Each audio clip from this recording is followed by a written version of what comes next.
Welcome to the Pod, the Orders of Magnitude podcast with your hosts, Acton and George. Explore our writings and other episodes at oompod.substack.com. That's oompod.substack.com. Thanks for joining us.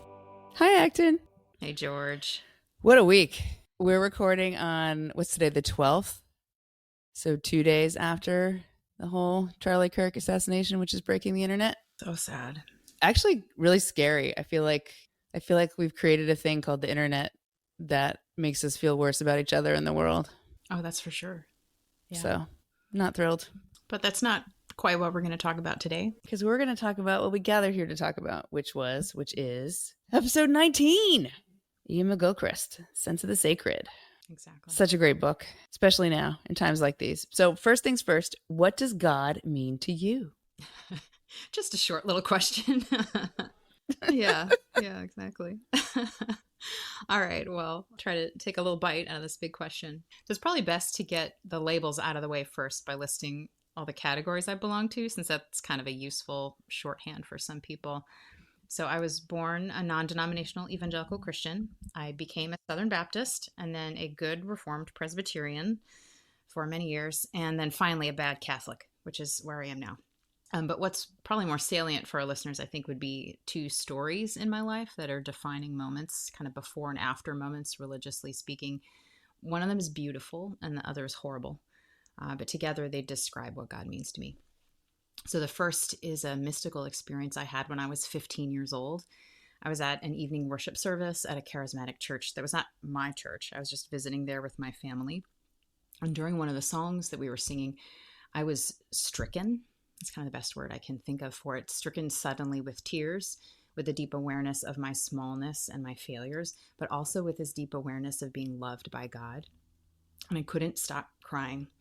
And later in the evening, people were praying in the church, and I had this experience in my body of lightness. And I remember falling on the ground, but feeling as if I was floating. I was laughing. I felt light. I felt loved by God. It was a completely spiritual and physical experience at the same time. It was just all one. And I think I stayed in that state of joy and communion, like where the rest of the world just faded away, for maybe an hour or two, but I don't exactly know. So grateful for my parents for whatever they did as they were waiting for me. But when I eventually emerged, two beautiful things had happened to me. One, I was able to forget about myself. And two, I was able to look at other people with genuine love for them and then act on it. And I don't think that's particularally normal for a teenage girl. I don't think that's normal at all. Experience. Yeah, that's outlier. But especially not at that age, when you're kind of naturally self-absorbed, because so much change is happening and everything's so intense. But it wasn't normal. But I had this emotional bandwidth to attend to other people instead of feeling insecure all the time, which I definitely had felt insecure all the time prior to that. But I was given in that mystical experience a kind of love that just overflowed. Like it wasn't mine. It was clearly beyond me, and it came through me. Like it was gratuitous. And the residue of that grace has never totally left me. Like all the relationships in my life since then have been seasoned with the grace of that night. So that's one of the things that God means to me, that sort of intimate closeness of unearned and unexpected and surprising love that bears fruit in love for other people. And then the other story is kind of the opposite of that. When one of my dearest friends was diagnosed with cancer and died about 8 years ago, I had the experience of my faith in God grinding to a halt, almost against my will. Like when her death hit me, it was like I got spiritual amnesia. Like I forgot how to pray. I couldn't say the words. I would read the Bible and it seemed like it was written in a foreign language. It was just utterly unintelligible. It was gibberish. And honestly, I wonder if like a stroke would be a good example, where like there's something you always used to do, and then all of a sudden like your body doesn't cooperate, your mind doesn't cooperate. You have no access to something that had been completely ingrained and normal. It's just gone. Going to church, it felt like a farce, but I kept going. So I was like, well, what else am I going to do? I'm a whole family, Of course, this is what we do. We go. But if that first experience when I was a teenager, if that was being filled up with all of this kind of this juice and this joy of the miracle of being loved by Christ, then this experience when I was almost 40, that experience of facing death and seeing my friend struggle to know how to die, which revealed to me that I definitely didn't know how to die. That was like having all of the meaning just drained out of me, like the oil being drained from an engine. So the gears just grind and stick and there's no movement. And it felt like the opposite of grace. Like instead of being given love, the meaning just drained away and it was empty. And it was so disorienting. And that was the first time that I knew God by his absence, because he had always been there until then. And I was in that state, not for 1 or 2 hours, but for a couple of years. And it was very dark. And it's taken me years to gradually renew my understanding of who God is and of what he's like. And it's a markedly different understanding from before I lost him. And I have a lot more room for suffering and uncertainty and death in my vision of reality now. God is no longer the God who protects me from everything painful and scary. That's not his job. And I believe that the world that he made, that he is making, is a lot more complex than I used to think. And I think he relates to the world with a lot more like freedom granting open-handedness than I used to think that he did. I had a conception of him as much more orchestrative and controlling. And that left, the sense of that left me. So to circle back to the question, what does God mean to me? He's the one who filled me up so that I had love for other people. And he's the one who became MIA when I was at my most terrified. And not because he's evil and not because he left me, but because I was too tight and I was too controlling to be able to find him anymore. And together, those two things humbled me. Like at one point in McGilchrist's book, he speaks about faith as being less about propositions than about your disposition. And I think that's what I'm trying to get at with these stories, that my experiences of God and of his absence changed my disposition. That's very powerful. Yeah. I mean, I think that especially that phrase that he uses, which we'll come back to it, the difference between propositional and dispositional faith has a lot to do with how God is considered in the public realm, in political conversation, or even in academic conversation, because it's much harder actually to talk about one's disposition. It's much harder to see it. It's much harder to pin it down. And it's much harder to evaluate what another person's disposition is, because you can't be easily summed up. So for my part, I was raised Jewish. And so I did understand that God referred to the God of my ancestors. I understood that in theory, but as a young person, and even honestly as an adult for a very long time, God for me meant Christian God, which probably relates to this whole propositional, dispositional thing, because propositionally, there was a lot more sort of, in my world, it was Christians who talked about God all the time. I was raised culturally Jewish. I didn't grow up learning how to worship God as a Jew. And I really didn't have much experience of Christian worship either, like from the inside. My understanding of Christianity was really more through its more forward proselytizers, so real outliers, I would say.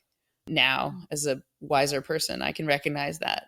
The people who would try to get your attention outside the supermarket I grew up in Oakland, so UC Berkeley's campus, which is like right in my backyard, basically. So anywhere where they could expect passersby. So I understood Christianity as something different from me, like as the only 4-year-old who knew what proselytize meant, because I felt like, because I had to understand what it meant to be targeted. So like I was taught that word. Oh, wow. So for a very long time, I couldn't really relate to God in a way that felt personal or felt inclusive of me. I went to school in New York, and the summer after my first year of college, I actually interned at Scholastic, which is funny. This was before, they got their whole company was saved by publishing Harry Potter. This was before that, because this would have been in the mid-90s, because I'm old. So I encountered a really lovely woman there who was an evangelical Christian, but she was very sort of, I don't know how we would describe this, but she was just basically offhand about the fact that if I didn't accept Jesus as my savior, I was going to go to hell. And, I'm like 18, and I didn't have a way to process that comfortably. It just felt very frightening to me. Later in college, I would start, spending more time in Europe. I did my junior year abroad in Italy. So I learned a lot about what we might call old world Christianity, because just you're exposed to it. The art, the architecture of that part of the world was just created and ordered around Roman Catholicism. And I had always considered myself an inheritor of like the Western tradition more broadly. I never was mistaken. I knew that Christianity was a huge influence on that. I guess it was always sort of intellectual and abstract. It was like a cultural product. I only really began to feel the urge to put God back into the picture in the last few years. I think I had to lose a kind of faith. For me, this didn't occur through the death of a friend, but through the death of a kind of worldview about my confidence in like quote unquote secular liberalism, which I think is a really misplaced term because I think a lot of religious people believe in classical liberalism. I think the American Project is proof of that. And I also think a lot of secular people share values with religious people because the moral basis comes from the same place. So, but I had to lose a faith in the sort of efficacy of that paradigm. There was a difference between what I thought it meant and what it actually meant, at least now. That had to sort of fall away for me to begin to take God seriously. So there's this sense, secular, what did I think secular liberalism meant? I think it meant being moral without being religiously observant and not wanting to put your religious views into politics. But it turns out that it's too simplistic because there's no such thing as a politics that's not grounded in some moral viewpoint. And I thought that my moral values were shared by non-religiously observant liberals. But in the last 10 years, a lot of that is just sort of disappeared. I mean, the Democratic Party's embrace of trans, I mean, that's a good synecdoche maybe for the kind of changes that have happened. It's not really the only issue, but it's a good litmus test issue. It really shattered any sense that there was a moral grounding in reality, much less a grounding in the sort of compromise that is at the heart of conflicting rights claims. That sense that this tribe that I've always belonged to, that I was always going to belong to, that my views were inseparable from those views, like all of that just vanished. As soon as it was a man can be a woman, I knew that they were going to go to a place that I was never going to go. And that shift made me realize that politics was not going to be grounding because politics is downstream from culture. And there was something pre-political that was grounding me. And it was the way I was raised to think about moral obligations, moral values, moral virtues. I mean, in hindsight, it's kind of embarrassing to think that politics could serve that way. As religion has withdrawn from mainstream culture, I think politics has taken its place in a lot of senses. And we also see the politicization of religious communities. Like, Evangelicals for Trump is a good example of that. Yeah. So in that framework, having always been a seeker, I did a lot of different kinds of yoga in my 20s and 30s. And I enjoyed learning meditation. I enjoyed the spiritual aspects of it. Like it took it out of that sort of like, I don't belong category because it didn't use any of that same language. So it felt safe in that way. But in the last few years, I sort of hit a limit. I was in this goddess group that was mostly online, and we would do explorations around mainly Hindu goddesses because they have such a rich panoply of figures, right? Because that's one month we did Mother Mary, who apparently there is a spiritual tradition around her that is separate from Christianity. Like, Really? yeah. And it was interesting to watch so many of the women who had, Christian background really be uncomfortable with that because they really wanted something free of kind of the baggage, which is, and I didn't really share that baggage, and I don't really know why. Maybe just because I didn't have a very religious childhood in a traditional sense. But then I realized that all spiritual traditions are culturally specific. But when you adopt sort of the surface features of another culture's tradition, what's different is you don't have the background knowledge to realize the cultural specificity. So any apparent freshness or freedom you may experience inside a different culture's religious traditions or practices is essentially ignorance. Like if you go and look up what the prayers mean, they're going to be just as specific to that culture's foundations. All of them are going to go back to agriculture because all of these early societies were primarily agricultural. In depth, all such traditions are old and human, which is to say imperfect and rooted in traditional practices that we don't share. Like most of us don't work on farms. So at that point, I was ready, almost eager to sort of worship the God of my ancestors. I think I reached a point where it was like, if we're going to pray, let's just pray to the thing that people have been praying, to in our culture and our place all this time. Mm-hmm. So I guess God for me is a kind of homecoming, an embrace of a spiritual birthright. And, I've been sort of LARPing as a Catholic for a year and some now. And obviously Catholicism is not Judaism, but I mean, that's when you talk about being a bad Catholic, I'm like, bring it, because it's such a broad intellectual and spiritual tradition that there is a way to sort of personally emphasize the way you fit into it, which may not be the way someone else fits into it. So I feel a real connection and continuity. In particular, the Catholic liturgy relies heavily on the Hebrew Bible, especially the Psalms.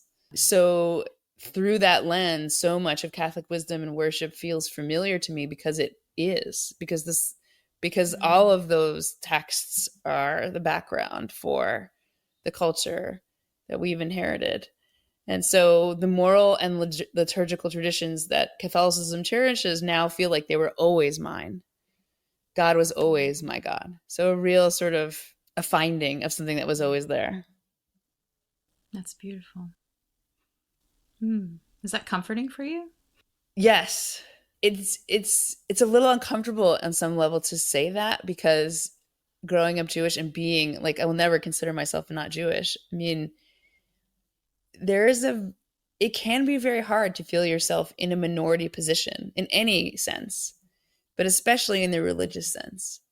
And I think everybody wants to belong, and it can feel very difficult to belong. You can have an identity, you can assert your identity as an individual, but you can't belong to your identity. You have to belong to a group of people. Exactly. Shall we turn to the book? So as I mentioned in the Do Your Homework post, The Matter with Things is McGilchrist's magnum opus. It's a truly wonderful book, in my opinion. It takes seriously ideas that in my education weren't taken seriously. Namely, that science isn't a reduction of the world to a mechanistic, atheistic, disenchanted collection of parts that we can fully describe, define, and manipulate. In fact, as McGilchrist explores at length, the deeper we go into the study of the brain and the study of the cosmos, the more it is possible to appreciate that there is something about the existence of matter in the universe that escapes a mechanistic understanding. One of my favorite sections in the first volume was how McGilchrist explored scientists' own experience of inspiration, of how insight is necessarily creative. And that's not the impression I got about science as a young person at all. I thought science was about rules and math and the grind. But, that's just one narrow mechanistic view, just as narrow as a corresponding materialistic philosophical view that refuses to take seriously, any human draw towards beauty, self-transcendence, reverence for the world in which, they are in relation. I mean, I really wish that this book had existed and that I had read it as a younger person. I mean, of course, I could have read all the stuff that he draws on. He draws on so much scientific literature, so much philosophical literature. Like, it's all there. That was all there. Yeah. But I was just never exposed to it. But it would have changed how I thought about what it means to be an intellectual, an inquiring human. McGilchrist talks a lot about sort of what I think was not a phrase when I was getting my education, the crisis of meaning. This seems to be something that's emerged in the last 10 years in the discourse, especially that you and I are in tune with. But in his case, it's actually grounded in neuroscience. He really demonstrates that we have two ways of perceiving knowledge about the world and about ourselves, the right and the left hemispheres of our brain. And that when we prioritize the left hemisphere, we stop engaging with the part of the brain that allows us to connect with the world as it is. And that idea of the world as it is being something that's not just left brain is really fundamental to where we are, I think, today in the crisis of meaning and in our politics too. Where, if the right brain is there to tell us that we're always already in relationship, the world's always changing, it's holistic, and it's spontaneously ordered on a level that our utilitarian, mechanically obsessed, representational, certainty demanding left hemisphere literally cannot handle. It just can't do those things. It can't see what it can't see. It can't process what it can't process. In this context, God and religion are able to be considered as genuine sources of knowledge about who we are. It's not just past cultural artifacts or modern lifestyle choices or sides in a cultural war.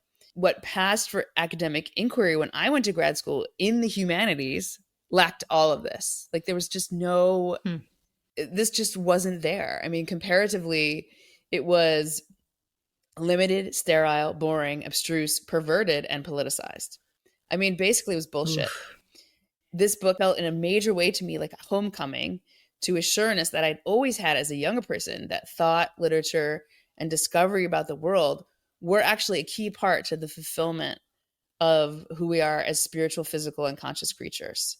So it was like walking into a cathedral of knowledge, this book, where knowledge doesn't reduce your position in the world, but elevates your position in the world. You feel yourself enriched, drawn upward, fulfilled. The book's amazing. I mean, it's just an amazing sort of redemptive look at, the mystery and magic of humans, because we have this unique capacity to appreciate a part of the world that other animals live in, but aren't necessarily conscious of the way we are. And of course, that's a downside and an upside. And speaking of the downside, you really don't want to have a right brain stroke. I mean, all the stuff that he talks about, because the reason we know so much about the deficits that occur when you lose functionality on one side of your brain is that this happens to people. People get injured, people have strokes.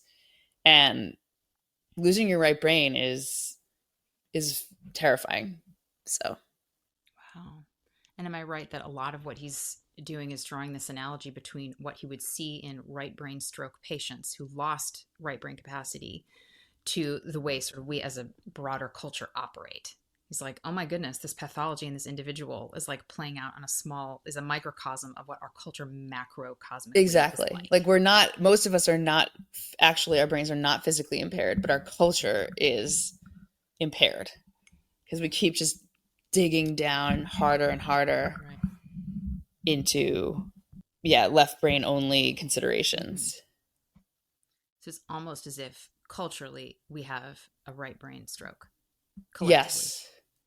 All right, well, let's do the first quote from him. This is a section, God as a reality of direct experience. And he writes, for those who have hung on to the reality of direct experience and not let it become overshadowed by a representation that has none of its living qualities, we should reclaim the word expert, literally one who has experience. According to the accounts of such experts, this vision is transformative. It induces, their example tells us, a humility before the greatness of the cosmos and how little we understand it, compassion for others and ourselves, and reverence towards the living world. It allows us to acknowledge that there is something way before, behind, above, and beyond ourselves. That something is not inert or remote, but speaks to us and calls to us to respond, and that we feel the need to do so with seriousness, reverence, and gratitude. And that is what gives meaning to life.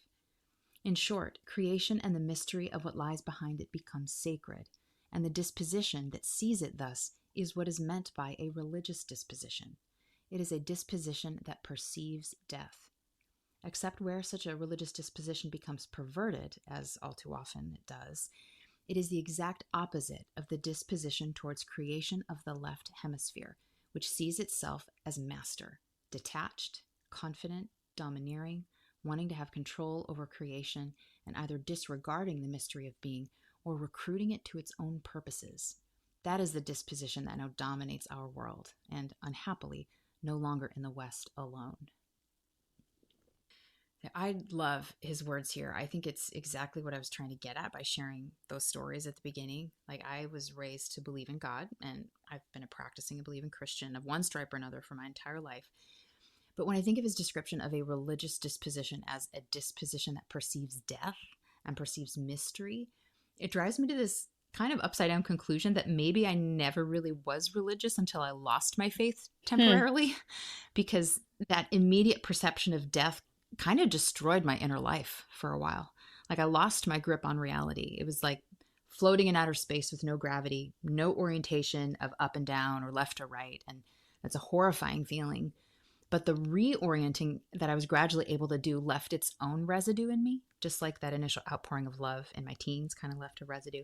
But this mystery residue was an ability to perceive and face death, right? It's the recognition that I'm not in control of my own life. I didn't bring myself into existence. I didn't start my own life. The whole thing is given. And so, of course, I can't extend it indefinitely. This religious disposition that McGilchrist writes about is an orientation that feels out its own limits and then feels awe about what is past those limits, which is another way of talking about God. But I'm also very aware that what he's doing here in this section by emphasizing a religious disposition, so reverence, humility, compassion, gratitude, seriousness, this kind of depth perception via death perception, like that religious disposition is distinct from holding religious opinions or believing religious propositions. And for some American Christians, I think maybe especially Protestants, like faith is defined as believing the right Christian doctrines. You know, faith in God means ascribing to correct Bible-based dogma. And if you believe that, as it says in Paul, you know, that salvation is in Christ alone, by faith alone, and faith means being convinced by the right Christian doctrines, and anything added on to that is suspect, you know, then McGilchrist is really at odds with a lot of American Protestant Christianity, or at least he's got a serious rebuke for them. Like he's saying your faith is stuck inside the left hemisphere of your brain where everything gets shrunk down into a graspable size, like a series of check boxes on a statement of faith. And what comes along with that is a lot less is required of you because it's shrunk down to the propositional level. You know, and a lot of Christians misunderstand faith by putting it at odds with personal transformation, or by seeing that propositional element as primary, as always first on the timeline of your life, while the dispositional is secondary in importance and kind of an afterthought. Many Christians will draw this hard, bright line between salvation and sanctification, between initial belief and then practice, between faith and virtue. And part of the reason I ended up becoming Catholic was that I became convinced by McGilchrist that a religious disposition isn't like the cherry on top of a propositional faith. It's like the real meat and potatoes. And my life story is borne this out in those two experiences I shared. Like the transformative experience, which was, they were both very right hemisphere type of experiences, right? And very embodied and overwhelming. The transformative experience came first. And then my beliefs about God had to change to cope with what happened to me. Like God changed my disposition by interfering in my life, right? Like I was stricken. I was gutted. I didn't do anything. Something was done to me. And then I had to rework who he was after the fact. And I never let go of the Christian doctrines or turn my back on them. They've always been present as orienting and things that I believed. I still believe them all. But I do also try to hang on to the reality of my direct experience of God and of the world. I think I've mentioned this in a previous episode, but a number of years ago, I promised myself that I would no longer discount the voice of my moral intuitions that arise from my direct experience in favor of like a top-down, representational, schematic, dogmatic proposition. Like if something appears to me as light, I'm not going to call it dark. And if something appears to me to be dark, morally speaking, I'm not going to call it light. And I will not repudiate those things for which I am, you know, the expert because I have experienced them. Like I'm not going to outsource my reality orienting abilities to someone else or to an institution. Yeah, that difference between proposition and disposition when it comes to discussions about God really is essential. I think the entire New Atheism movement was just that. It was very propositional. It reduced religion to statements, to dogmas, without ever entertaining the idea that God was about something other than statements and dogmas. And of course, you know, it's a whole sort of exercise in straw menning and lighting straw men on fire. I was never attracted to this discourse, not because I firmly believed in God, but because I knew instinctively that religion couldn't be reduced to the simplistic fundamentalist claims that galvanized many outspoken atheists. And I agree with you that there can be a lot of emphasis on propositional divisions in American Christianity since it's a predominantly Protestant country. I have a friend who grew up in a Calvinist denomination of some sort, and he's losing his faith because of the propositional disagreements he has with it. Belief in the whole thing really does seem to be linked to belief in any one aspect of it. You take the whole package as truth, or you are forced to walk away. because the solidarity in that group is based on these beliefs. And Yeah, it's I don't feel that way about Catholicism, but maybe that's because I'm, preparing to be a terrible Catholic, or maybe it's because that's not kind of the way we're being instructed in it, both in the course that you take as an adult convert and also just in the Mass itself, where there's just liturgy and the homilies themselves are very based on the liturgy, straightforward, emphasis on the basic messages of the gospel. I'm not under any illusions that the Catholic Church doesn't have opinions, doctrines, and dogmas. I mean, it's pretty straightforward about that. And this is actually one of the peculiarities maybe of being a convert, is that they do teach you propositionally what they believe is true. And the process of being baptized and received into the church involves professing that you accept, the main teachings, the creed. Like, that's the whole point, that you are propositionally assenting to something. But at the same time, the experience of beginning to worship, to attend Mass, to get involved with people in ministries does not feel propositional. All of that showing up is dispositional. I mean, it's really about people coming together to serve one another and others. It's humility, reverence, and compassion made immediate, made accessible via experience. I'm not sure it's intelligible from the outside what collective worship does for people, what it makes possible, what it reveals to ourselves about ourselves. Because it's just not, like, that experience isn't propositional. And we don't want to get confused. Church is not a club. It's not a service organization, even if it does provide community and perform service. What makes it a church does relate to the propositional to some degree, to a profession of faith. But I think it also exceeds that, and it exceeds it on purpose. I used to understand worship as downstream from propositional belief, and discovering that this is actually not the case has been one of the most interesting things about going to Mass regularly and sort of acting as if. Worship has changed me, even if I'm technically not Catholic and can't say like when I will be so. But I already have found what I was longing for when I found myself in a prayer circle at a yoga retreat a few years ago, when we're nominally praying, but the leader was too hesitant to say God, because, you never know who you're going to offend with that kind of talk in certain circles. Because, God is the evil God of the patriarchy, right? I mean, all this sort of propositional baggage, right? And I feel like we could call this problem, a kind of suicidal ecumenicalism, like that you find all over, quote unquote, secular liberalism. Like the baby, the joy of communal worship, often gets thrown out with the bathwater, like when they throw out all propositional beliefs. And I was only really able to entertain the propositions once I realized that I was never going to satisfy my urge to genuinely pray without letting that go. Like, I had to trust that there was going to be a dispositional experience that was worth suspending my initial discomfort with some of the propositions, even all the propositions sometimes. Yeah. To put this back in terms of the book, you might really say that I had to suspend my left hemisphere doubts in order to process the right hemisphere experience of worship. Yes. That makes so much sense to me. And what you're saying reminds me that when I was coming into the Catholic Church, there were certain aspects of sort of the propositions or the doctrines that I was like, I can't, like, you can't force yourself, like you can't compel yourself to believe something if you don't find it plausible. Like, that's not a thing. Like, you could say words, I believe, but you can't make yourself experience believing this, right? And I remember talking to our teachers about that, like, what this or that aspect, I'm not sure if I'm all in, what do I do?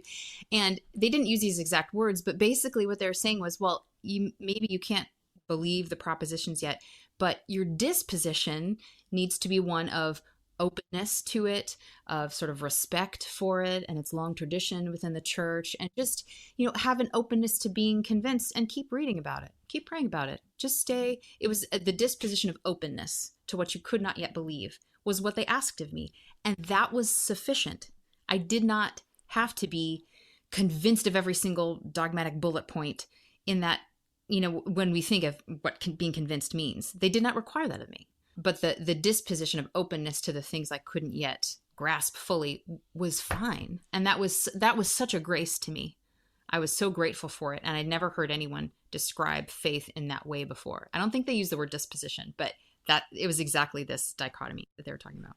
Do you think that reflects a sort of kind of confidence that Catholicism has, or just its different orientation towards, or maybe it's sort of just used to it's sort of wisdom over the years of being a very long-lived institution, knowing that certain, propositional beliefs wax and wane in terms of their significance or popularity, or... Yes. It does come across as a form of confidence. And I've experienced that same thing when talking with priests in confessional about something I might be struggling with. They were so relaxed in the way that like a calm, confident parent is with an anxious teenager. When, that tone of voice that a parent takes, like, relax, you're going to be okay, honey. Like that kind of, like, it's all right. Just stay open to the world. Just stay, this calm confidence of like, you're going to grow up into these two big shoes, or you're going to make it. Just, don't rush it. Don't force yourself.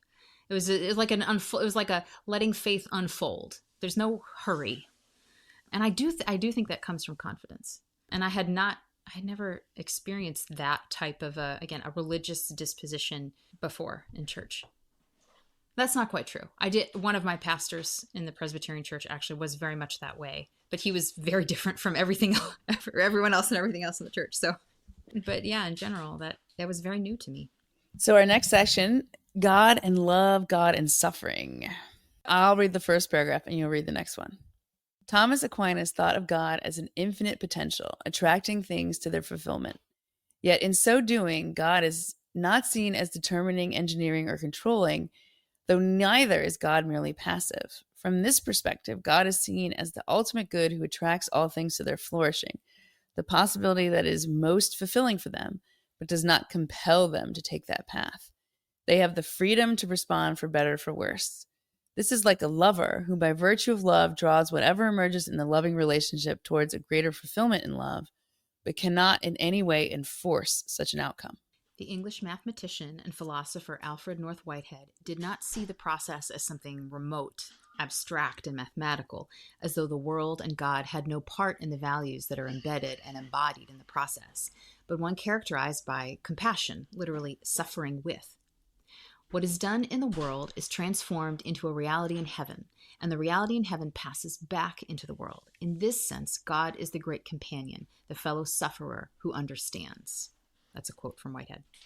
Christianity is, above all, the religion that speaks of vulnerability and love, in the image of a God that cared for creation in such a way as to be unable not to suffer in and alongside it. Whitehead nonetheless thought Christianity had erred by presenting God as a divine ruler whose outstanding characteristic is power. He preferred what he called the brief Galilean vision of humility, characterized by love. There are hemisphere implications here, too, that are too obvious to need pointing out. So I learned a long time ago that the meaning of the word passion, as in the Passion of Christ, meant suffering.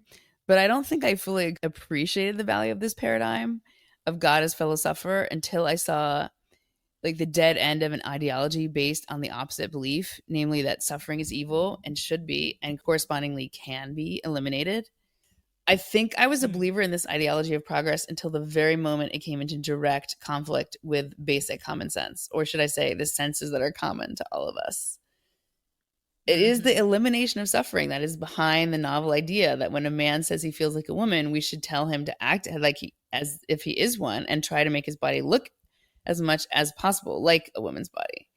That this goes against the fact that the rest of us will nevertheless see a man doesn't bother people who are really under the spell of what we might call a religion of anti-suffering, the ideology of progress with a capital P. I should put this add this to the show notes. I just read an excellent article last night about how this whole idea of not accepting the world as it is what Gnosticism is based on, and how we're in this really seriously powerful moment of where basically far left progressivism is defined by a kind of technological Gnosticism that is built on rejecting the world as it is, whether it's, gender ideology or feminist claims that, having that parenting is too hard, that, or that marriage is oppressive, whatever sort of the basic elements of the world, the self-perpetuating necessities of the world that human cultures have always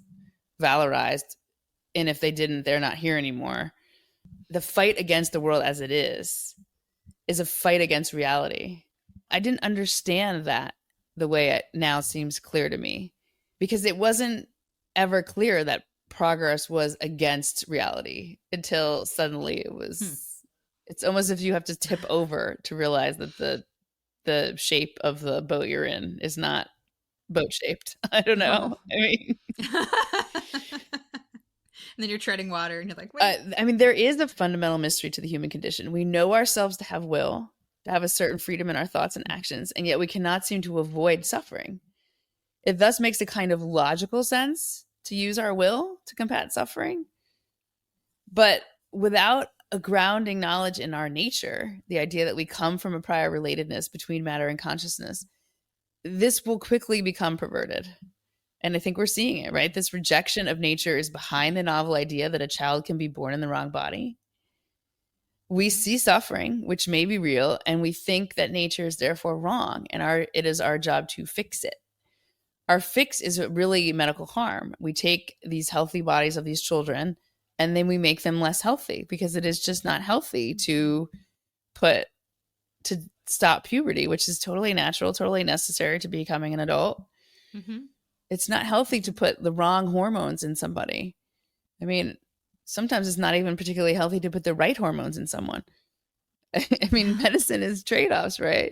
But at least the goal of restoring health is different from, this sort of identitarian, sort of medical fantasy. Mm-hmm. We have given up on givenness. And one of the givens of life on this earth is pain. I mean, we need not be fatalistic about it. We don't have to seek pain or glamorize it, but we need to bear it. And compassion, suffering with, is how we do this. And it is really odd. I mean, there is a kind of, the paradox of Christianity about Christ dying being a good thing, and dying not in a fun way either. Not like it's a fun way, but you know what I mean? In a very sort of painful, dramatic, humiliating way. Because I mean, crucifixion was designed to be humiliating. It's easy to look at that and be like, well, that's just crazy. That can't be, you can't base joy on that. That's weird. But I mean, what we see coming out of the supposed opposite of that, this is the supposed sort of like rational, secular, anti-suffering mentality. We actually see the valorization of pain coming out of that. I mean, I've read, I'll have to find this, dig this up, but one of the Substackers I follow did this crazy, like she did one of those things like, I'll read this so you don't have to. And she read one of these sort of like super like worst of the worst libs of TikTok kind of book, where it's about these people who like, it's a novel, but it's terribly written. And it's just about like, it's about honoring these identities where people like to get hurt in their loving relationships. It's like BDSM and stuff, like just, but really like this is supposed to be enlightenment. That's what it's supposed to. And it's like, wait a sec. So it suddenly just throws everything into a different kind of relief when you realize that if you're not actually honest about suffering, you actually end up with worse results. Like, it's paradoxical that honoring the suffering of self-sacrifice is actually more virtuous than valorizing identities that then describe, seeking pain as some sort of identitarian liberation thing. Like, if you repress it at the beginning, you're going to end up in the darkest part of it at the end. Like, you're actually not avoiding it. You're just making it manifest in a far worse way. That's interesting. So it's like by trying to always like medicalize, suffering out of existence, you then end up like sexualizing and fetishizing it on the other end. You're saying that these things are somehow connected rather than learning to actually cope with it and bear it. Yeah, I'm saying that avoiding the sort of like worshiping the end of suffering, worshiping your emotions, actually ends up taking you to a far darker place than, than the the way that people can interpret the darkness of worshiping a crucified man. It's like, if you think that's dark, try this novel, because that's I'll have to find it. It was actually unbelievable. Like, if I didn't have some faith that this writer was, a serious person whose work I could believe in, I would be like, this has got to be fake.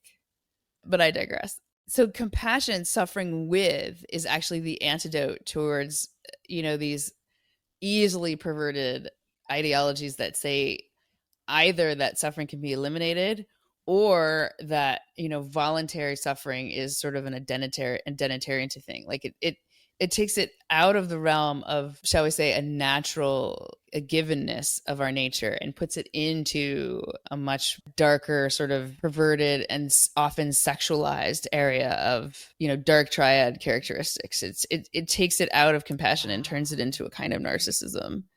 Yes. I think is really maybe the easiest way to say it. I think it's really easy to notice the difference if we think back to the oldest traditions of human medicine, right? What we now, like, the oldest practices in that area that we would now call medicine, were rooted in the practice of bearing with. The healer or the shaman was the person in the collective who, above all else, heard and accompanied the sufferer. It was neither made into an identity nor a fetish. In many cases, it could only be born. There were really not very many options for cures. I mean, I think people discovered pain relieving and, psychedelics pretty early, but wasn't, modern trauma medicine. Mm-hmm. Illich talks about how even in almost modern times, like in the, up until sort of even, the 19th century, like, a doctor's primary job was as listener, not examiner of the physical body, which is something to us that seems crazy. It seems just like anti-paradigm, right? It'd be like, wait a sec, how could the doctor not examine you? Because we have this very, what you might say, left-brained kind of, mm-hmm. We have a very left-brained take on what it means to sort of cure. If I think of the doctors I've had over the years, definitely the best doctors were the ones who did not open the laptop immediately, but who sat and were like, tell me what's going on. And then they just let me tell the story of why I was there, and would ask questions, and then would kind of sit with that. And then they would eventually switch into, okay, well, let's take a look. But the first act was always listening to the story I was bringing of what's wrong with my body. And it used to be that was like 90% of what the doctor was doing. And it's why we all feel offended when, like, the doctor, like, doesn't even look you in the eye or doesn't shake your hand and just goes right to their laptop and then right to, like, touching you. No one likes that. Yeah, and I don't think that for a lot of ailments, like, the efficacy rate has necessarily. I mean, so many things that we still suffer from and that will take us to the doctor are things that will resolve by time. And so you really are going for in a certain way to be heard, to be listened to be suffered with. And to be reassured, perhaps, that, time will fix this. It will heal. That's right. You go to the doctor so that they can say, don't worry, it's not cancer. It's fill in the blank, something that everyone has that will go away in 2 weeks, right? You're going to hear the reassurance that it's not this terrible thing. Every now and then it's the terrible thing, but most of the time it's not. Well, hearing you describe the ideology of progress as a belief that suffering is evil and should be eliminated, it makes me realize how worryingly adjacent that is to the way that many Christians will commonly use prayer. Like, it's so tempting to ask God to just take the pain away, like to smooth the path for you, to make everything work out right. I'm not saying it's wrong to pray for that. Like, we can't help it. Like, if your kid's in the hospital, you're going to pray for healing. You're going to pray, God, let them live. And you should, right? But the whole practice of prayer changes when you realize that it's not primarily about asking for pain relief. Like, it's not spiritual Tylenol. Talking to God about suffering that isn't going away is kind of the theme of my adult life. Like, it's learning how to suffer with God as he suffers with me, instead of ruminating on getting things fixed and like telling God your preferred plan for how he should fix them and like what outcomes you want God to give you. Like, God, here are my deliverables, that you need to do these things. Well, and that turns into the most commonly, why so many people feel comfortable saying that God's not real, because it's like, oh, God's not real, because if God were real, there would be no suffering. Because Right. Yeah. yeah, God's not delivering. Exactly. Which is it's just the whole wrong paradigm. Yeah. And this gets particularly complicated when you reflect on your life and you realize that the most fruitful and transformative experiences were actually the most painful ones. And that if you had the power to go back and like edit your life, you wouldn't actually want to edit out like the bad and painful parts because they were crucial in bringing about good things within you in the long run. Plenty of times I've kind of gotten myself tongue-tied in prayer because I think, okay, well, if God takes this problem away, like I'm asking him to do, then what good thing am I going to lack because I kind of ducked out early? Is he going to let me duck out early? And like, that's why the Gethsemane prayer, Christ, thy will be done, take this cup from me, but not my will, but your will be done, is always the best prayer because we don't know what's best for us. So all that to say, there's like this worrying similarity between the progressive drive to eliminate pain and then those kind of prosperity gospel prayers that assume that suffering is a lack of God's blessing, and if he's happy with your faith, he will take your pain away. But to respond to the McGilchrist quote regarding Thomas Aquinas, Aquinas's description of God is very consoling to me because I'm still trying to kind of recover from the mood of determinism that saturated the Reformed and Presbyterian theology I believed in for 20 years. And I will say, I recognize that there is a difference between the very sophisticated theology, that you could read about on a site like the Gospel Coalition that's, probably wouldn't fall prey to the errors that are more kind of common in the pews and that kind of permeate the mood of kind of casual theology of regular folks. I recognize there's a difference. But most people live in the mood. They don't live in like the best, clearest take that you can find in some sophisticated Reformed journal. So, the language that Reformed folks would use was sovereignty, but it was interchangeable with ideas about God controlling everything like an engineer. They would never use the word engineering, but again, that's the mood, down to every little jot and tittle. And we always heard the phrase, God is in control. And a lot of folks found that phrase comforting.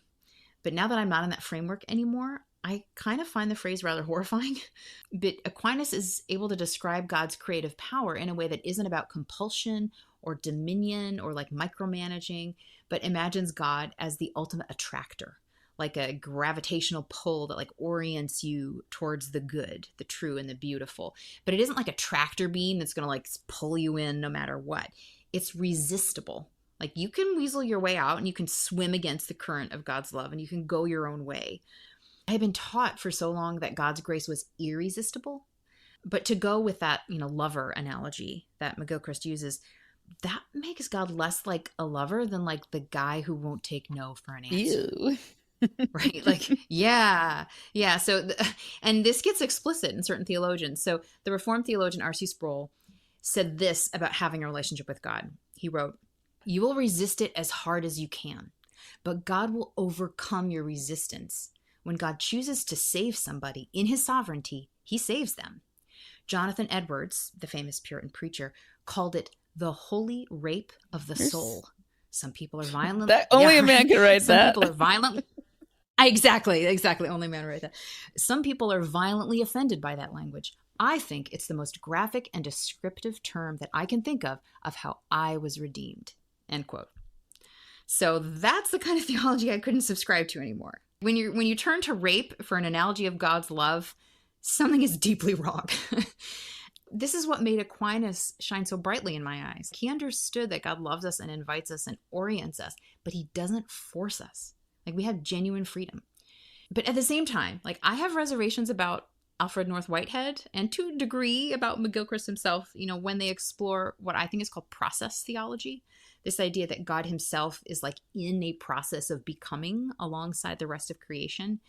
And that's definitely not in Aquinas. And it's not part of any traditional Christian theology that I'm aware of, Catholic or Protestant. Maybe some liberal Protestants have that, but that's pretty new in my understanding. So like the idea that God is like finding himself or discovering himself through creation or along with creation, to me, that just makes it sound like he's a created being himself. He's just kind of the biggest and coolest one, like Zeus or Thor or something.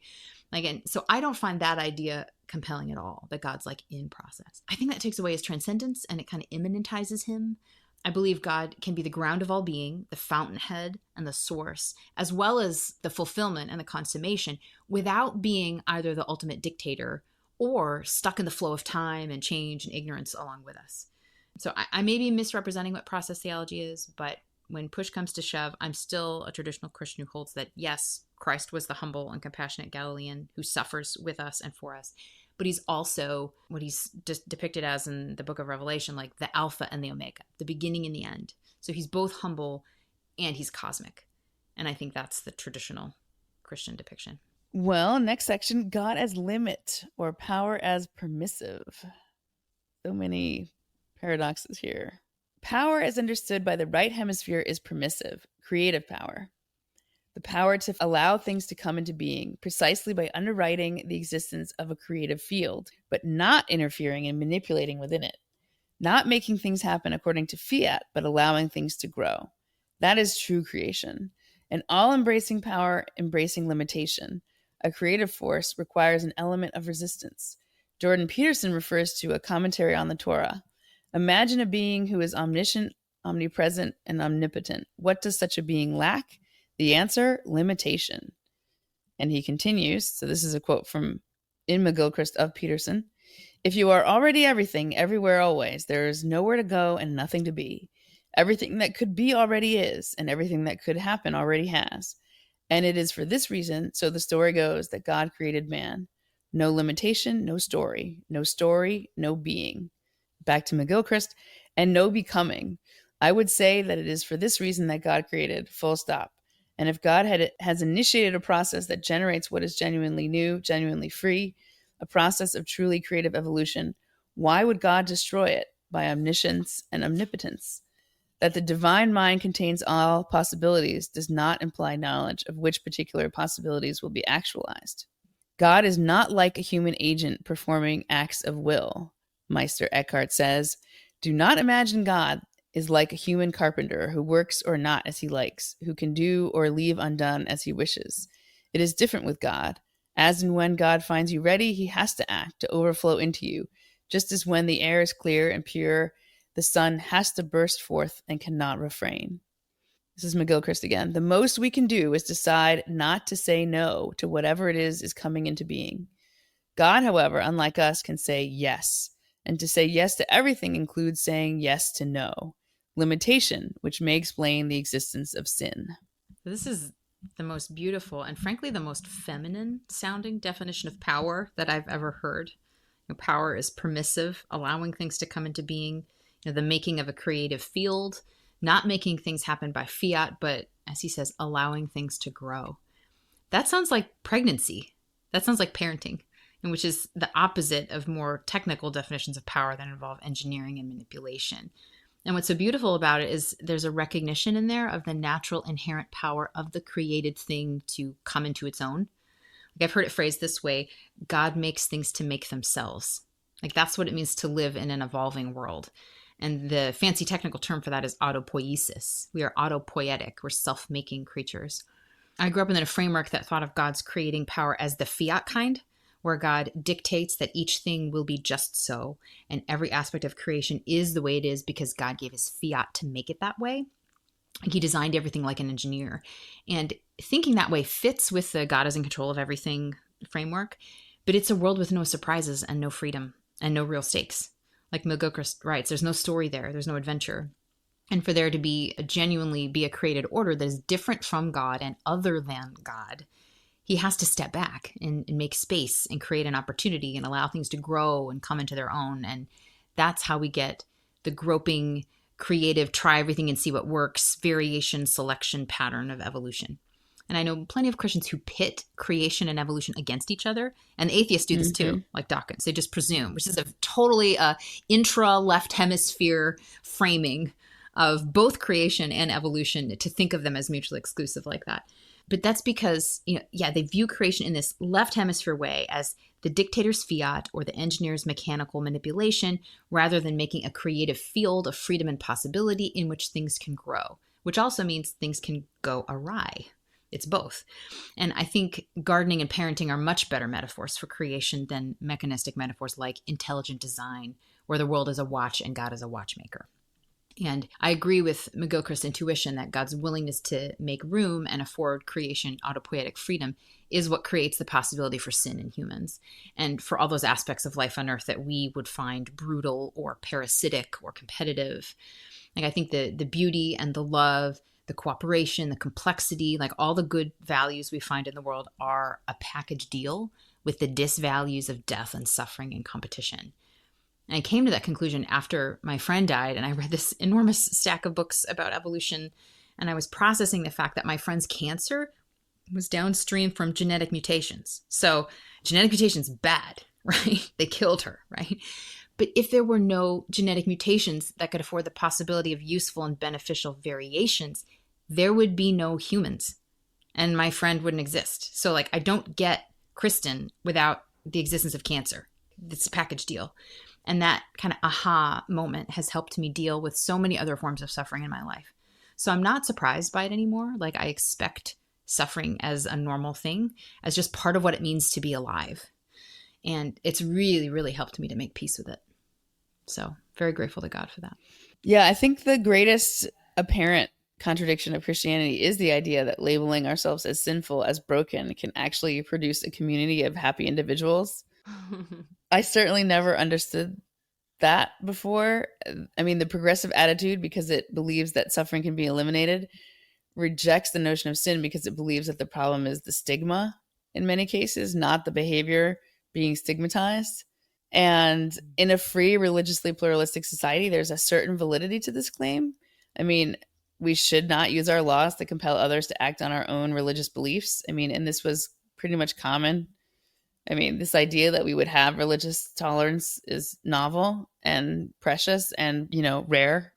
I'd also add that we shouldn't use our laws to compel others to violate their religious beliefs, although this too can get quickly complicated because you don't necessarily want the only pharmacist in town to decide what medications he'll prescribe you based on his personal beliefs, religious or otherwise. I mean, consensus has value, and so does individual conscience, and they do conflict. I don't think anyone imagined, though, that, say, fighting for a country where police wouldn't raid gay bars or, where companies wouldn't fire homosexuals en masse would end up leading to a culture where young people never learn now that being a whore is bad or that marriage is a normal, common source of personal fulfillment. So this attitude of reducing stigma of whatever, has not made young people happier. This just do whatever you feel like message, this elimination of this progressive fiat to sort of be kind to everyone who does whatever they feel like doing, whatever kind of behavior someone wants you to publicly sanction. It actually has not led to a renewed human flourishing. I mean, quite the opposite. I think we're at a low moment. And I think the reason for that is because we actually do have a nature, and we do know a lot about how human beings flourish. McGilchrist puts it, God is seen as the ultimate good who attracts all things to their flourishing. I think I told you about this, where I think it's a priest, or he says he's a priest, who puts up comics on Substack. And this one is like reading the Old Testament as a young person. These people are crazy reading it now. They're just like us. Yeah. So I think that, I think there is a lot of, human nature is not something that is easy to understand when you're young, because you just don't have the experience. And one of the things you don't usually experience is suffering. So I don't think this connection between God as loving and the unavoidability of suffering is easily accessible to someone looking at religious belief from the outside. Too often, religious sentiment does kind of take a form of simply judging others rather than loving them. It's also just not easy to explain how self-sacrifice, self-giving, self-emptying can be fulfilling, even like life-altering, like radically so. Sin, which really means missing the mark. I mean, it's like, we were always talking about how we can't avoid metaphor when we speak, especially about serious things. So it's like, the concept is there to remind us of shortcoming, right? If we see a mark we missed, we have the freedom to correct, to try again. If personal fulfillment is your only map, though, how do you know where to go? I don't think that gives people a lot of direction, right? It's really hard to go anywhere when there's no destination or no marked path. And Right. I think this is ultimately why I now find the paradigm of sin more fruitful than the paradigm promulgated by progressivism. Like successor ideology is premised on the idea that suffering is caused by others. It's caused by, specifically the words and actions and thoughts of others. And that the idea is that with enough power, the people on, quote, the right side of history can right these wrongs because they can remove the words and the actions and the thoughts of the people who are causing the problem, right? It's naming victims and saying, you're not at fault, it's other people. In contrast, the church reminds me that I am broken, that it's my fault, my most grievous fault. But through God's love, epitomized by the model of Jesus, I can love the world and myself into a better place. It's not up to others to do this. It's up to me. And no, it's really not always easy. And sometimes I catch myself being like, how am I going to solve this problem or this other thing? And it's like, I'm having to learn how to like actually change the way I orient to problems. And I think I look at prayer as a kind of metaphysical solutioning in the sense that it's not left brain solutioning, it's right brain solutioning.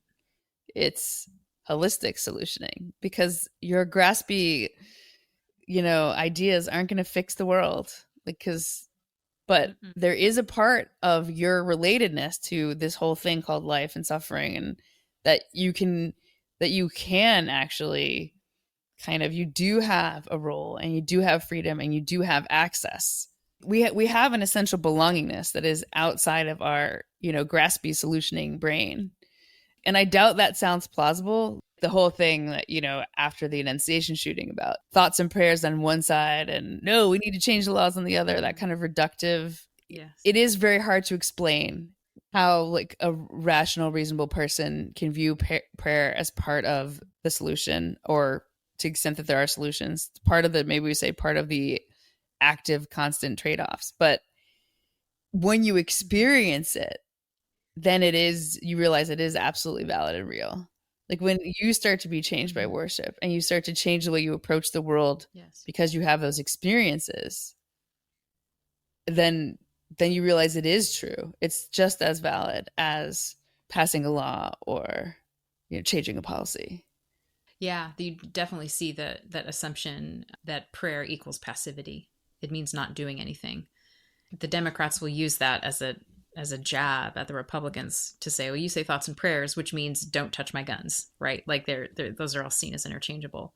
But prayer as reorienting yourself to what is most ultimate as a way of coping with suffering and as a way of sort of throwing your pains and sufferings heavenward, so that you feel that God is suffering with you because you're suffering. And so you want to know he's suffering with you, right? You want to feel God's compassion when things are horrible. And so, of course, you pray. And you should. But yeah, it was sad to see so much sort of tweeting arguments between the two sides after the shooting. I think it just shows a fundamental misunderstanding and a snarkiness, which is sad. Well, for our epilogue here, God and the Crisis of Meaning. Which is it's in the epilogue of the book, which is right after this chapter. So I apologize for cheating. It's too good. It is often said that we are experiencing a crisis of meaning. Not coincidentally, far more of us than ever before in the history of the world live divorced from nature, alienated from the structures and traditions of a stable society, and indifferent to the divine. These three elements have always been what have provided us with an overarching sense of belonging: our relations with the living world, with one another, and with the divine realm. They also turn out, from contemporary research, unsurprisingly, to be the three elements that most determine one's happiness and fulfillment as a human being. Alas, they are no longer open to us. We have seen to that. Indeed, if you had set out to destroy the happiness and stability of a people, it would have been hard to improve on our current formula. Remove yourself as far as possible from the natural world. Repudiate the continuity of your culture. Believe you are wise enough to do whatever you happen to want and not only get away with it, but have a right to it, and a right to silence those who disagree. Minimize the role played by a common body of belief. Actively attack and dismantle every social structure as a potential source of oppression, and reject the idea of a transcendent set of values. Yeah, I mean, one of the reasons I included this is because I kind of wanted to express my sadness that on some level, this list of destructive things are all valid criticisms of left-leaning politics. which is not to say that we couldn't find fault with hard right-leaning politics, but it is the crazy loony left, which controls the Democratic Party much more so than it actually represents it, which is a whole other problem. It's the crazy loony left that's in this business of promoting the Western tradition as evil and basic reality as oppressive. This was not how I understood my own politics, which I suppose now maybe have to be qualified as classical liberal. Part of progressivism really is faith in justice as a purely mathematical concept. So, like if we just redistribute enough wealth, we'll have a kind of paradise, And I think on that side now, I would probably consider myself more of a conservative. I definitely believe that income equality is a serious problem. I'm just no longer convinced that simply redistributing wealth will solve what I think now are problems of culture rather than pure material lack. David Brooks wrote a column on this recently, I think titled Why I'm Not a Liberal. And I was like kind of nodding along. People are different. And when different people live in freedom, that means that these differences will have real consequences. And of course, it matters that we have a man who thinks vaccines are bogus, in charge of vaccines. Like that is not good, because a lot of what people feel is influenced by collective, consensus influence is a real thing. But even if we still had the old structure, even if anti-vaxxing was still super fringe, like at the end of the day, some kids are not going to get vaccinated because their parents are that way. Some kids are going to have all the books in the library read to them, and some parents aren't going to do that because either they don't have time or they don't know about it or they don't value it or whatever. Some kids are going to have two parents. Like, again, you can absolutely influence these things, but you can't compensate for them once those differences emerge. Especially no redistribution of wealth is going to touch those differences. And by and large part, laws can't either. Laws reflect culture. They don't create culture. Somebody just doesn't get like a random idea and then like create a culture from the law. No, it's the other way around. The laws are a response. A great example of this is the laws, banning hormones and surgeries designed to falsely change the sex of young people. Nobody would have had that. Nobody would have passed that law without the entire cultural movement of gender ideology preceding that. In a free society, I think that the only way to influence others is through neighboring them. And that's what culture is. That's what stigma is, in a way. Stigma is a form of neighboring. It's sending a signal that says, I don't approve of this. There are consequences for this lack of approval.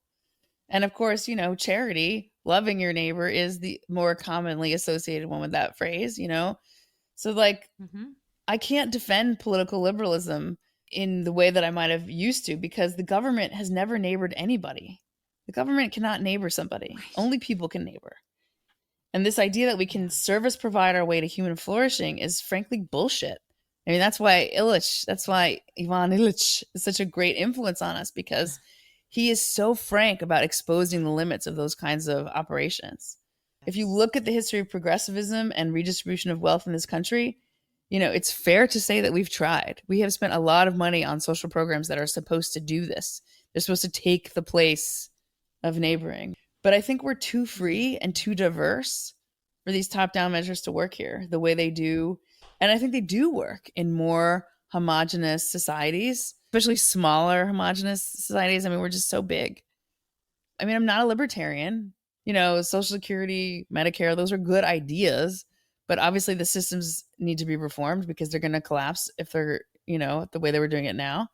I also believe that we have both a practical and moral obligation to help the poor, especially children growing up poor.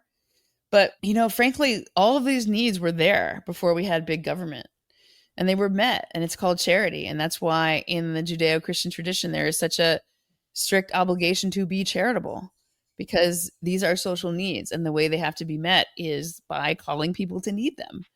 I think the difference between big government progressivism and just regular charity is where the obligation falls. I think that there's a kind of wishful thinking that government services funded by the taxes of all can replace charity, but I don't think it's true, because old school charity builds relationships. It insists on relationships. It insists on a kind of give take. It creates expectations, and it transmits values. The slogan that JFK used back in 1962 when he was proposing federal welfare policy, we've been having this discussion a long time. He was saying it's a hand up, not a handout. But that's what loving your neighbor is. Loving your neighbor is a hand up because it's based on a different premise. You know, if progressives really wanted to make things better, and I think many of them do truly want that, they should do the opposite of what they're doing now. They should use culture to lift people up rather than destroying the culture we know that produces successful independent families and localities. Calling two parents a privilege doesn't solve it. We had ways of encouraging things that worked, and we're giving up on them. We know that there are specific time-tested values and expectations and stigmas and charity that contribute to a thriving society. And we know that because we're beneficiaries of it. Culture got us here. It pains me to say it, but I think in some real way, the crisis of meaning is a crisis of a kind of progressive liberalism, dovetailed with a kind of anti-tolerance, modality within that progressive policy mindset. And I think that like a lot of people are going to come in from the cold emotionally, and that may mean discovering organized religion, but it also doesn't mean necessarily turning away from that old instinct to improve the world. I mean, on the contrary, I think being obligated as a person who's seeking to be closer to God obligates you to charity in a much more fundamental way. It replaces a facile right side of history type of progressivism with the genuine challenge of living in community, of expressing, teaching, honoring, and upholding moral values, of loving your neighbor when it isn't easy, but it's still the right thing. Suffering makes us feel bad, and watching other people suffer is no fun, right? And so maybe there was a moment when you could just pay your taxes and vote for the right people and stand back and watch the world get better. I mean, I think I think it's a drive around a lot of this. And I think I'm sympathetic to that urge because it's coming up against like someone who is desperate and knowing that you can't just flip a switch and fix their life. It's really uncomfortable. It's really uncomfortable. But I just don't ever think there was that world. That world doesn't exist where you can just, pull a lever, stand back, check a box and say, I did the right thing. It's better now. The upside to that is that this facile political theology where we're going to like be on the right side of history, it makes us effing miserable. I don't see, joy coming from the people who are convinced they're on the right side of history and, who are constantly talking about oppression and the evil of Western civilization. I mean, because we need each other in a way that precedes and exceeds any and all service economies. And so there's a strange sort of optimism, really, I think, hidden in the words of Jesus, where he says, the poor will always be with us.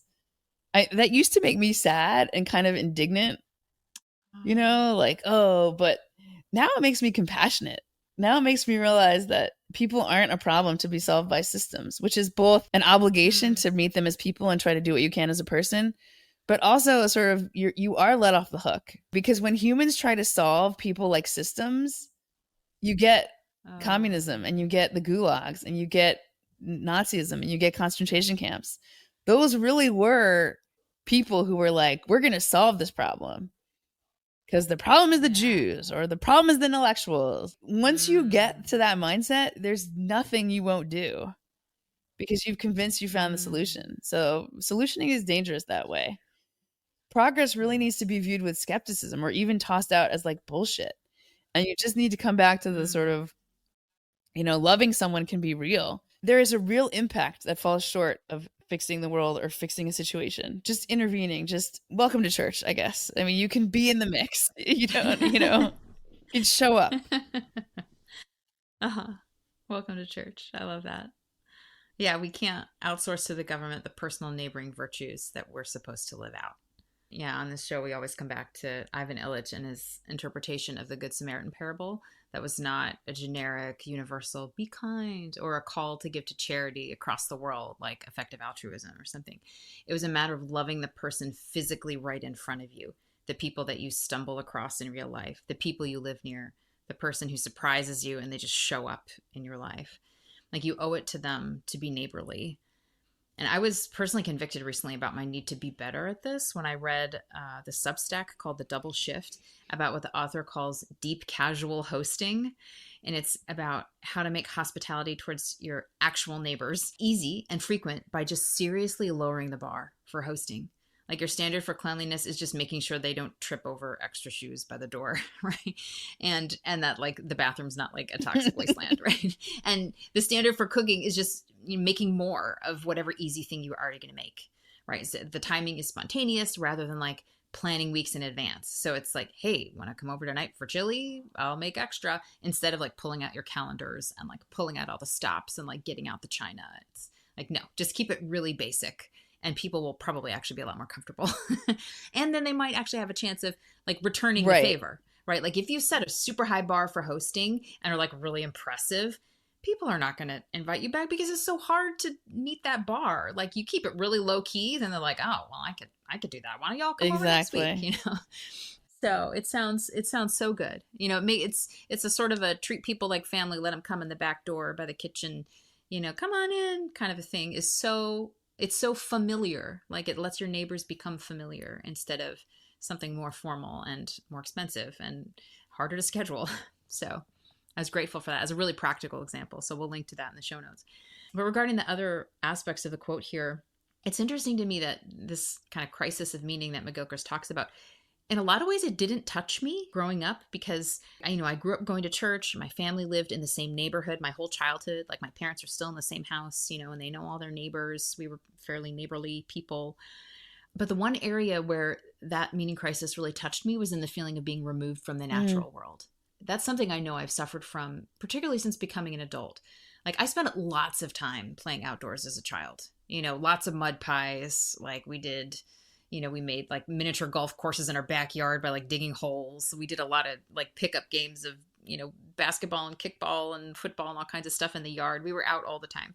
But once I grew up, I became kind of as disconnected from nature as anybody else. And I have this keen memory of reading the novel Cold Mountain as a young married woman. And the novel is set in the South during the Civil War. And all these characters which live in it, they live off the land and they know their particular place through and through. Like they can name all the trees. They know which herbs will heal you and which will kill you. You know, they grow crops, they raise livestock, they hunt and they fish, they build fires, they can survive in the woods indefinitely. They know how to function as living creatures without the structures of urban society to support them. And it struck me reading that novel how utterly helpless and ill-informed and unskilled I was. Like I would die in a minute out in the wild. Like I know nothing about survival. And I recognized that that was not simply like a personal failure of mine. Like, oh, I need to upskill, right? But it's actually the way our whole society is structured. It's designed to remove that painful burden of subsistence from me. But that simultaneously makes me disconnected from nature and more vulnerable, not less, because I'm less knowledgeable and I'm less skilled. You know, so that disconnection from nature is something I've tried to compensate for as an adult. But even so, like I realized like I pursue that in a very left hemisphere kind of way. Like I'll read books about biology and evolution and I'll read about embodiment. Right? What I really need to do is do more gardening and composting, and I need to get some chickens. Like I have a hen house that the previous people who owned the home built. Like it's an amazing hen house, but I have no hens. So I have no excuse. But things like that, like actually getting out of my head, getting into my body, getting outside, those kinds of things I know I need to do. The other aspects of the meaning crisis that McGilchrist refers to, like repudiating continuity with your culture, believing I have the right to do whatever I want and get away with it, the right to silence others and dismantle social structures and reject transcendent values. Like I didn't experience any of that. Growing up in a Christian family, with all my extended family and relatives were also Christians. And, you know, we were embedded in a Christian community, going to church every week. Like that shielded me in a lot of ways from these other disintegrating forces. And I'm so grateful for that. I have a naturally conservative bent, I think, because I was given so many good things that are worth conserving, right? And my parents just celebrated their 54th wedding anniversary. I don't have any estranged relationships. I've been able to hand down to my children the faith that my parents handed down to me, like albeit, you know, slightly changed, but in essence the same. And not everyone raised in the Christian faith wants to do that. There's a growing group of people who call themselves ex-evangelicals or deconstructed Christians who've left the faith. Oftentimes they're leaving like fundamentalist or literalistic, what we would call left hemisphere versions of the faith. And they look back and they heavily criticize the Christian subculture they were raised in. And they see that kind of continuity with culture and those transcendent values as oppressive and legalistic. And they're relieved to break out of those structures. Honestly, a lot of those folks end up just sort of joining like the rainbow churches, right? They just go into the sort of the default liberalism pattern that you were just describing as totally not meaningful and not helpful. But that's where a lot of them land. You know, they go from sort of one character, like a caricature of Christianity, into like the sort of meaningless liberalism. And it's sad. It's sad to see. But I have sympathy for those folks. Brittle systems break down, and if you were taught that the Bible teaches a literal 6-day creation and the world is only a few thousand years old, and that the Bible's true in absolutely everything in this sort of literalistic kind of way, and then you go to college and the science classes, they're going to do a number on you, and your faith in the Bible might not recover, right? Like you pull on one link in the chain and you think, okay, the whole thing's bogus. And if it doesn't mean what I thought it meant, then you just throw everything out. That happens to a lot of Christian young people. And it's sad to me to see that happen when, to view it from a Gilchrist perspective, what those deconstructing Christians need is not less religion, but more. They need like a right hemisphere, awe-inducing experience of God rather than like a perfect moral system or an airtight doctrinal system or like the perfectly right reading of scripture or something like that. In my opinion, maybe in yours too, I think those folks need liturgy. Like they need to be opened up to the poetry of the scriptures. Or if they're anything like me, they need a form of the faith that will help them to die, right? That will help them cope with suffering. That's what I was looking for. And that's what I found in Catholicism. I was sort of wooed by the liturgy, by the Mass, by the Eucharist.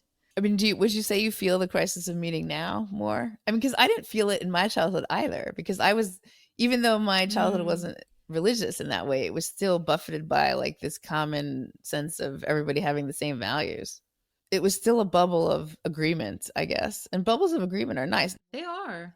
In a neighborhood, you're so much likely to be bonded by action than thoughts. And then maybe if we all get on the internet, all of a sudden what we have in common is our thoughts. And then that leads directly to, you should be thinking my thoughts because my thoughts are better than yours. I mean, even the use of the word community in an online context is revelatory. Yeah, it's a square circle. It's like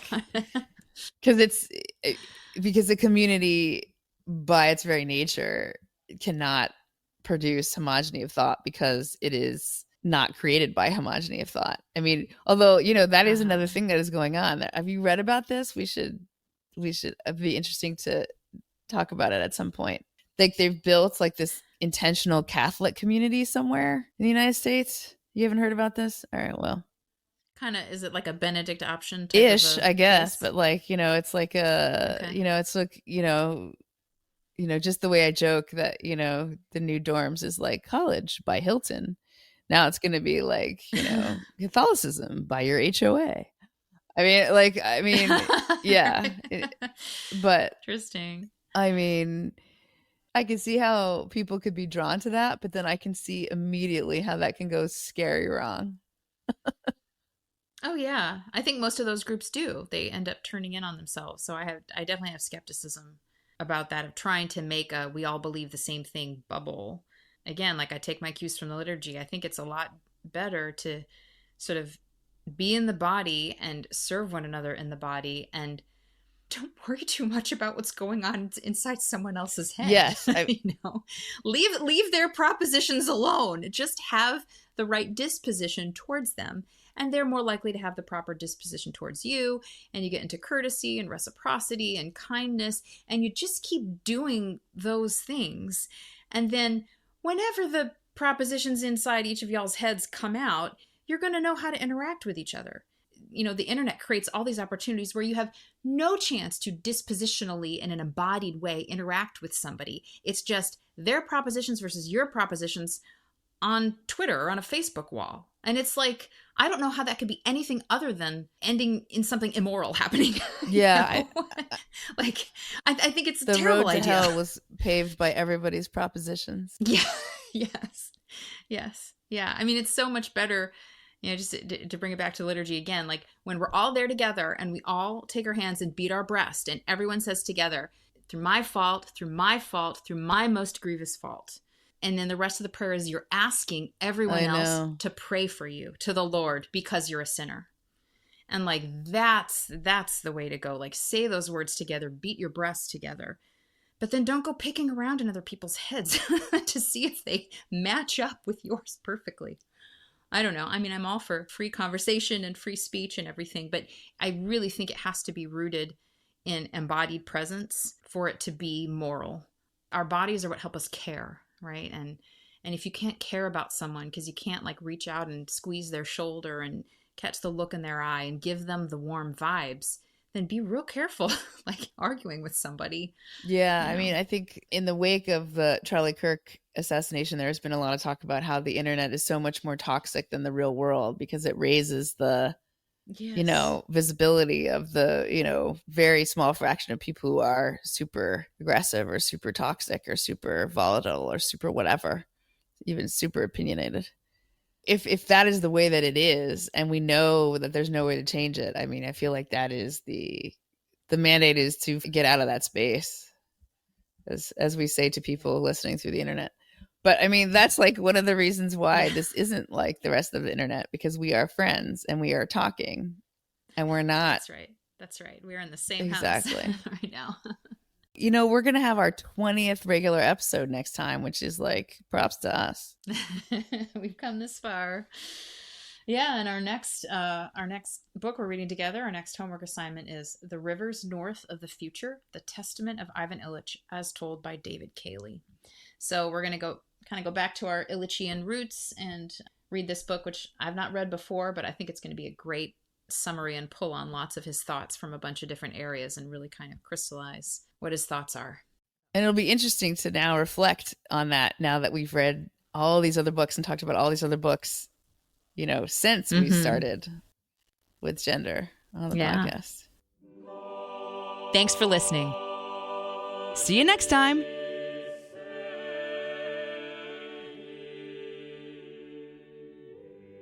Do your homework.